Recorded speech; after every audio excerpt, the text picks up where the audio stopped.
Mayor Ron Anders, and I'm proud today to introduce you to my dear friend, Bishop Nolan Torbert.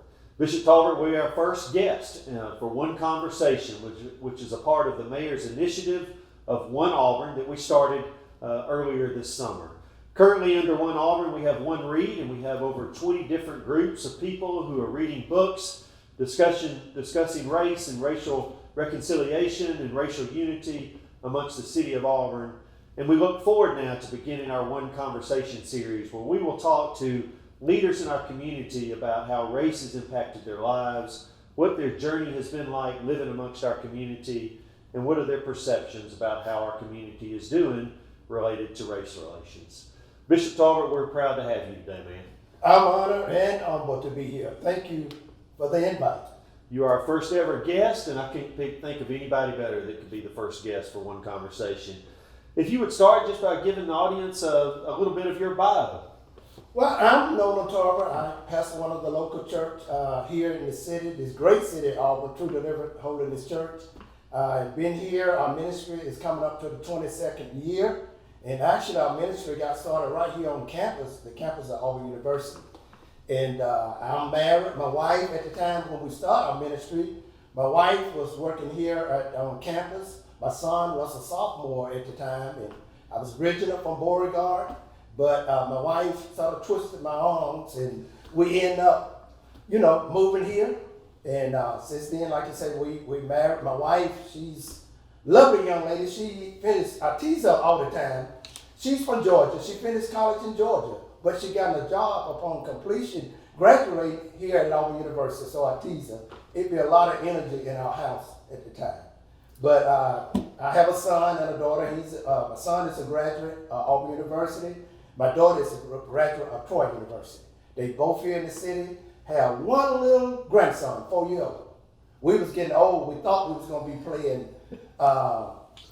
with our baby, our grandbaby from wheelchair, but they didn't hurry up.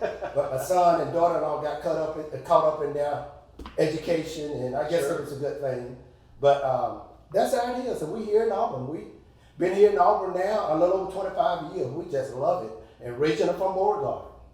Well, we're proud to have you today. Thank you for taking time to talk to us about a subject that has certainly risen to a level of real acute interest in our country and our community. And it's something that we need to talk about, and that's racial unity and racial reconciliation. Bishop Torbert, earlier this summer, after the tragic death of George Floyd in Minnesota, it created much unrest in our country, and Auburn wasn't immune to that. There were a couple of different protests here on consecutive Sundays in our community. When you saw that happen in Auburn, what was your reaction to those protests? Well, I think, the two, it was totally different. I attended both. And some of our pastor's friends, we was here. But the first one, but I saw some angry people, especially the second one. It was some angry people. I think they were trying to send a statement out.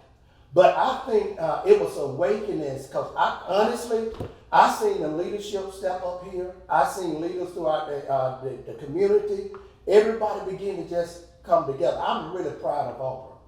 And leaders, it could have been a little bit more leaders maybe, but overall, and you was one of them. I mean, John Maxwell said everything rises and falls on leadership. But I'm so proud of, the leadership here. You was there, you supported, you wanted to do the right thing, because you're about being and doing what's right. And that means a lot. That was certainly a moving day in my life as I was there that first Sunday, particularly when I saw people like you, my black brothers and sisters that I have lived in this community with all my life. I have coached their children. I saw many of those young people that I've coached over the years there. And it was a meaningful day to them to be there. Can you kind of speak to what that day meant to the African American citizens of Auburn? Well, it was a lot of anger. And it was like, how much longer is this injustice is going to continue to go? I mean, it was like, even for me personally, it was like, hey, that's the end of the road. We need to step up and do something. Anybody know me? I'm about doing what's right. I'm a pretty laid back person, but I usually don't get involved too much in protesting. I'm going to speak and do what's right, but I mean, it was like, hey, I got to do something. As Dr. King said, real good leaders in a time like this, that's when they step up. I mean, and when dealing with adversity, but for the black community, it was a lot of anger. It brought back memories. And my take on that, and I could continue to minister during that time, we can't, the Bible said be angry and sin not. When we saw it around the country and everything, it was some angry people here. I'm glad we didn't get to the point of looting and all of that. That, I think, contributing to leadership. If the leaders would have just stayed back and nobody honestly stepped forward, it would have been looting. I mean, I heard stuff. But because you, as such as mayor, we had the chief of the police department, everybody stepped up. And what blacks were saying, that, and I was trying to articulate it, we need to, really work with them. They are not, Auburn is not just like other cities where all of this was going on. We have great leaders here. And even in the midst of that anger, even in the midst when it just like it ripped my heart just to see, I think it's like, and not only that, many of my white brothers, stepped up and said, this is just not right. This is not right. And even that process, my white brothers, and you was one of them, help me out. Help me sort of calm myself down so I can be able to articulate it and show the love of God during this time. Because I know you and I, as you said, been friends. I knew you before you was married. So, we'll talk and personally have one another number. And I appreciate you standing what's right.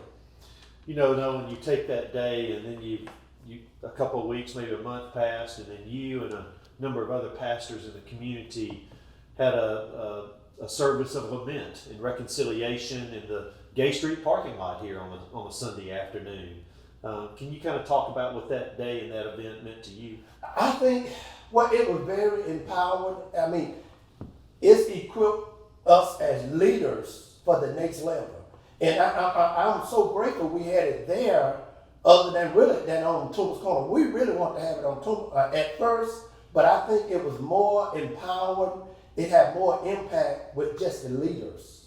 To this day, early, I was talking with one of the pastors that was there, and some of the things that was shared. So it meant a lot, because real leaders were stepping up and saying, we're not worried about the color. We just want everybody treated equally. But it meant a lot. We as a black pastor, as a black leader, but not only that, to my white friends and pastors, it meant a lot to them. Bishop Torbert, would you kind of go back with me and chronicle your life as you've lived here in Lee County, lived in and around the Auburn area, from a young man to where you are today? Could you kind of talk about what you've seen with the relationship between the races from the 60s, the 70s, the 80s to where we sit here today in the summer of 2020? I can go back. I have experienced racism over the years. Being a young man, I can go back to even my college time. Actually, I can go back before then. But I've seen a great improvement.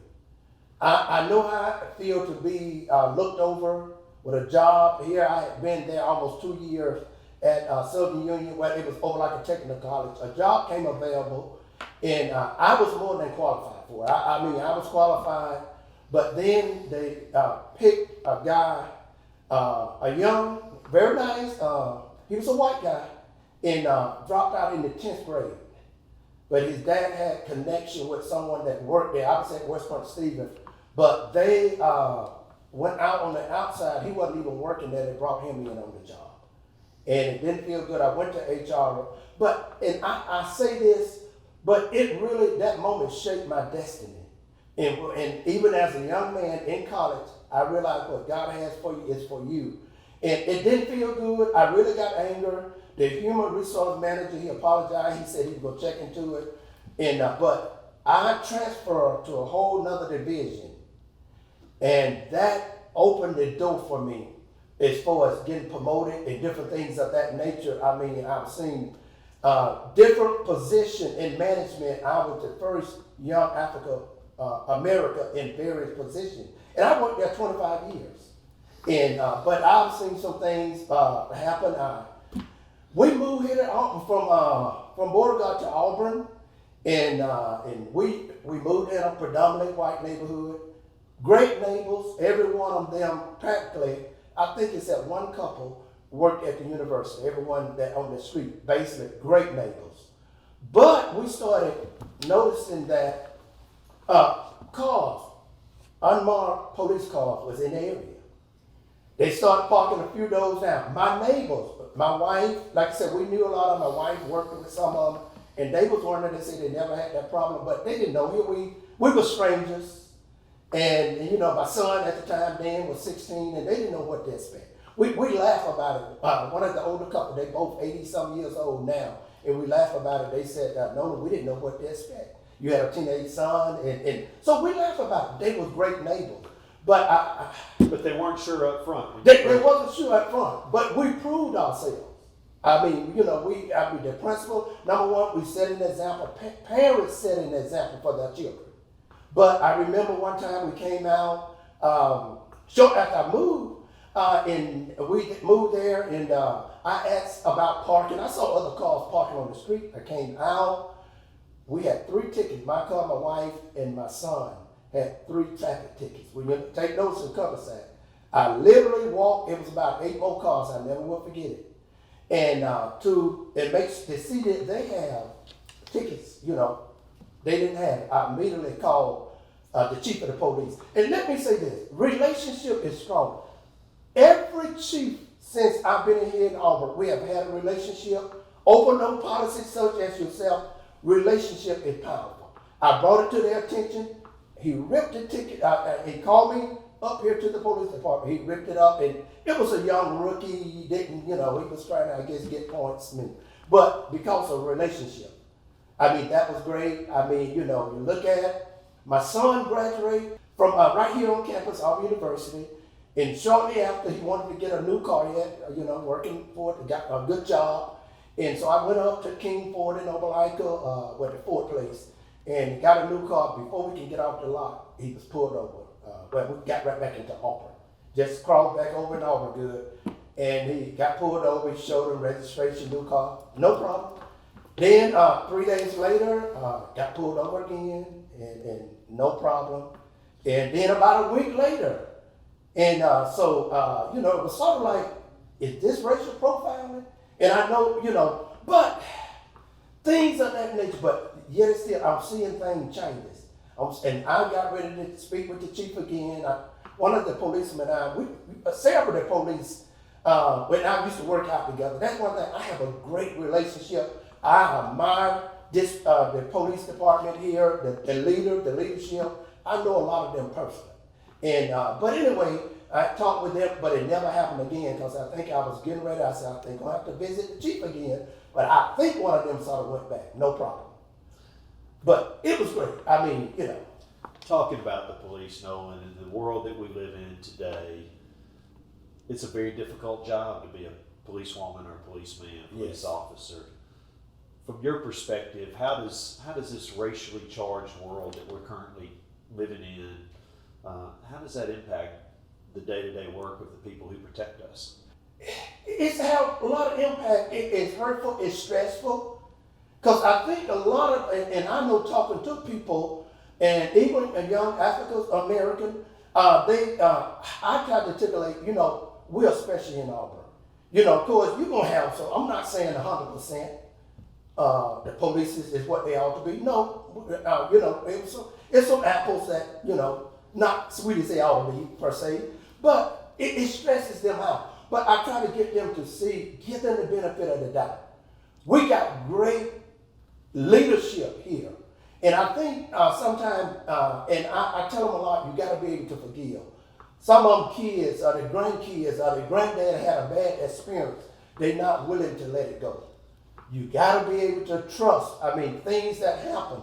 I've seen how, over the years, how, I mean, things have changed. I mean, we're not, Auburn today is not what it was 10 years ago, not what it was 15 or 20 years ago. I mean, and that's when I'm so proud of the leadership here. Well, our police department has outstanding leadership, and I'm very Yes. excited about Chief Anderson and everything he'll be doing and has done so far.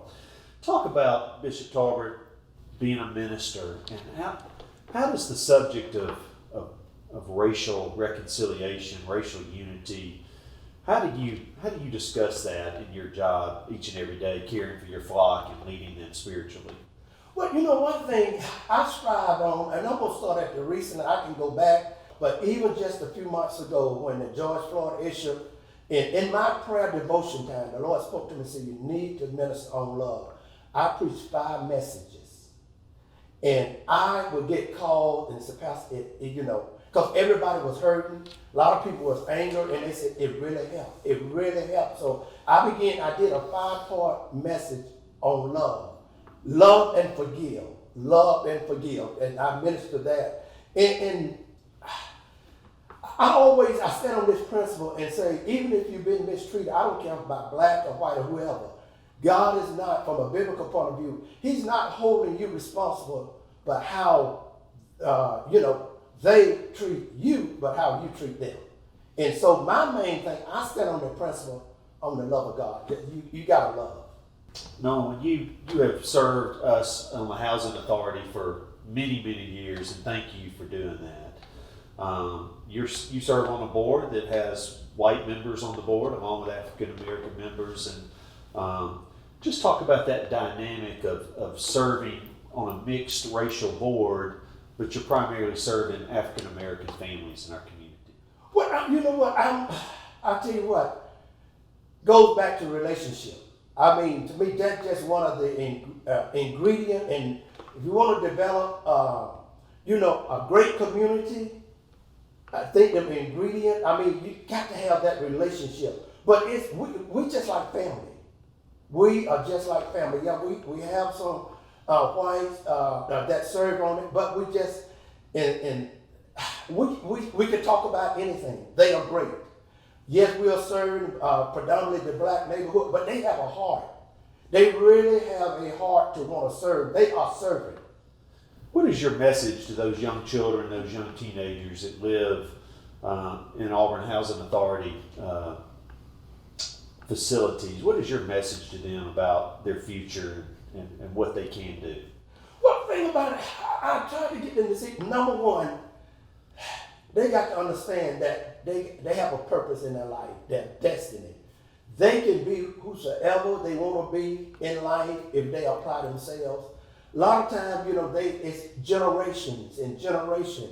And that's really we're working on even right now, trying to, just because mama wasn't what she was, or daddy wasn't in your life, there is people that love you and you can break that cycle. And we try to empower them.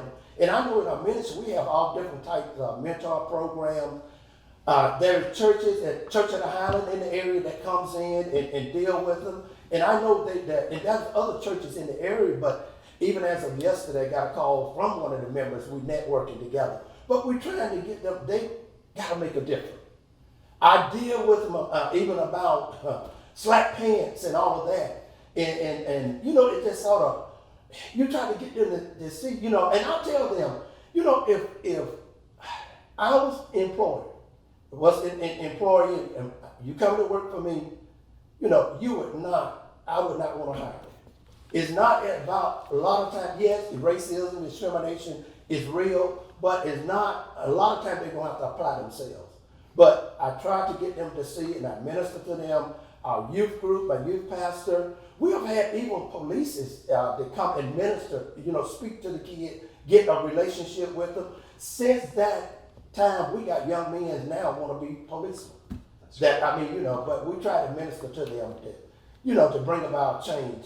Don't hide behind, I know your daddy wasn't in your life, but you can only hide behind, but there's people that love you.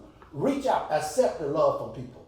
It's a lot of time they have resentment, they've been hurt, but give someone a benefit of the doubt. Somebody loves you. They want to help you. That's awesome. That group that you had that event with here, the service of event, is a group of pastors, local pastors, that is mixed race. There's African American men in there, white men in there, and y'all meet together and I was blessed to be able to come and join you for lunch recently. How important is it that that group has white ministers, black ministers? I'm not sure if there's any other nationalities, but it's a mixed group of ministers in our community. But it's very important. And I'll tell you what, years ago, and that's when I love Al Jackson, Pastor Lakeview, he called me, and this was his concern. It's been probably 14, 15 years ago. And he wanted to be able to bring races together and to sit down and talk and hear one another out. It's very important. Even during this time, I tell you what, the white, I got black brothers, and I praise God for them, and they've been a big help during this time. But my white counterpart, my white brothers, pastors, they've been such of a blessing. Because they'll say, what can we do? They want to listen. What can we do? How can we rectify? As a white pastor, as a white friend, what can we do? The love have intensified.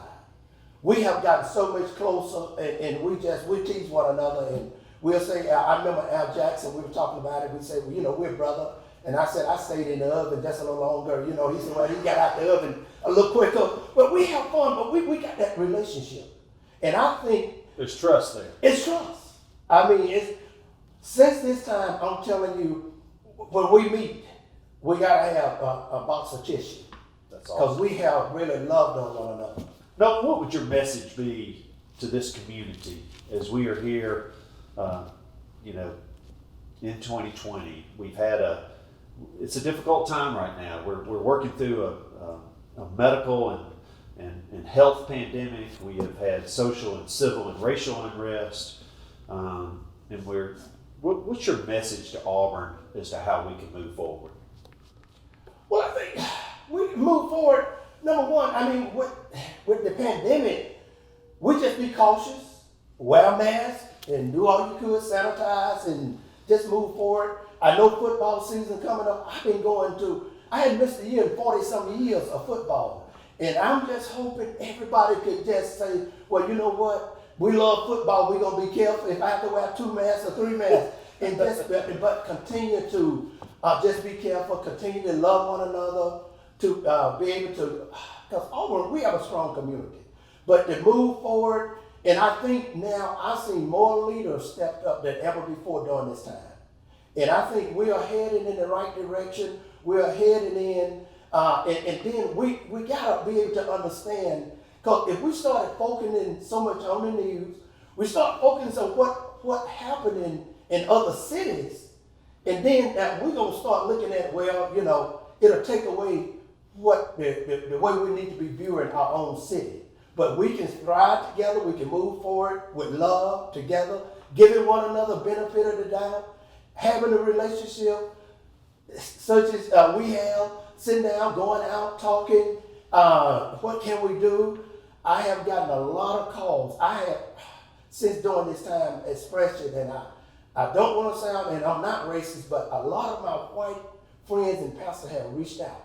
And I'm seeing now, even on the black part, whereas a lot of, we've been sitting back, a lot of white pastors, a lot of black pastors, we've been sitting back, but we see the need. And so what we are doing, how can we help? How could we be one Auburn? That's the key for all this. Is that we've come together in a time of difficulty, but that we keep it going and we find ways to work together and be one Auburn when the times are good. Exactly. And we got to realize that, and I was thinking about it when I heard it and about the one Auburn, I said, wow, that's even biblical. I mean, in the book of Genesis, it talks about one all the way through the Bible. It ends up in the book of Revelation. Not here to preach. But I think that one Auburn is a strong message. We reading books ourselves, and we was at the luncheon in the group of Auburn. We reading, how can we better ourselves? That's what we're trying to do. I mean, how can we listen? How can we articulate to our white brothers what are we saying? How can we articulate? And I had to be schooled in this area. That's the saying that Black Lives Matter. It's all over. They got Black Lives Matter movement. And when I first started hearing it, and I'm not going to sway either way, we're just going to do the right thing. And I would say, okay, all lives matter. Okay, in which that's true, all lives matter, Black lives matter. But what one of my young college students said, Pastor, what we are saying that, okay, we know all lives matter, but we are saying Black lives matter too. Black lives is just as important. So during this time moving forward, we are educating one another. Our group, different groups that we are in, different organizations, our ministerial groups and alliance, we are educating one another. No, and it's been quite a blessing to have you here as our first guest on One Conversation, part of One Auburn. Thank you for what you do to this city. Thank you for the people that you care for and love. Thank you for serving our city and our citizens through the Auburn Housing Authority, and we look forward to your continued good work there. And we just appreciate you being a great fixture in our community. Thank you for being here today. Thank you for the invite. Do know we're here for you. Thank you so much. And we thank you for the great job that you're doing. Thank you, Noah. Great job. Thank you for joining us today for One Conversation for One Auburn.